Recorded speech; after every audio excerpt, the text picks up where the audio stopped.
And I remember like thinking back in the day when I saw that, you can make money doing anything. And in fact, you probably make it more often in the things that nobody thinks about because you have less competition, because it also sounds really boring. Yeah. And, the Mark Zuckerbergs and brilliant minds of the world, they don't want to mess around with equipment rental.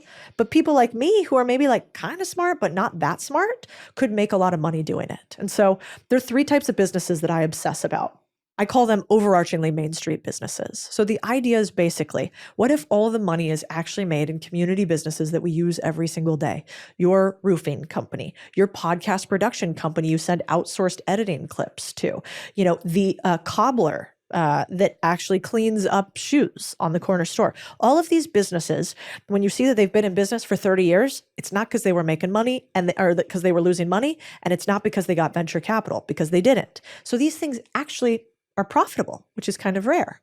So Main Street businesses, and then underneath it, I call them three different types. The first one is the gateway drug business, which basically I use that as a little bit of a joke, but it's like a vending machine. Well, everybody understands how a vending machine works, right? You get the machine, you take the cash out, you input the things. It's a straightforward business. It doesn't need a lot of people. And I think it's a great place for like young people to start because you learn the game of business.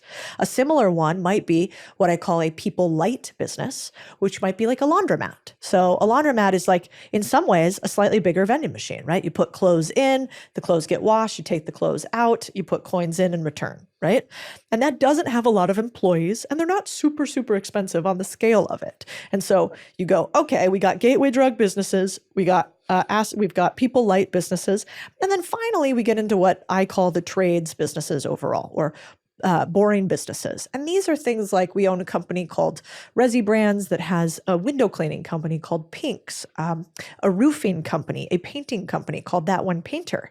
And what's wild is with these businesses, if you were to look right now, Jay, at like the Forbes 100 list of the richest people in the world, and you were to see what they made their money from, they're not celebrities.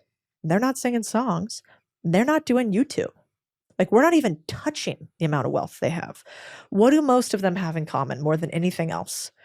Finance and business ownership. And the businesses they own are largely boring businesses. Richest woman in the world, Kim Kardashian? No. Roofing magnate. Literally the richest woman in the world.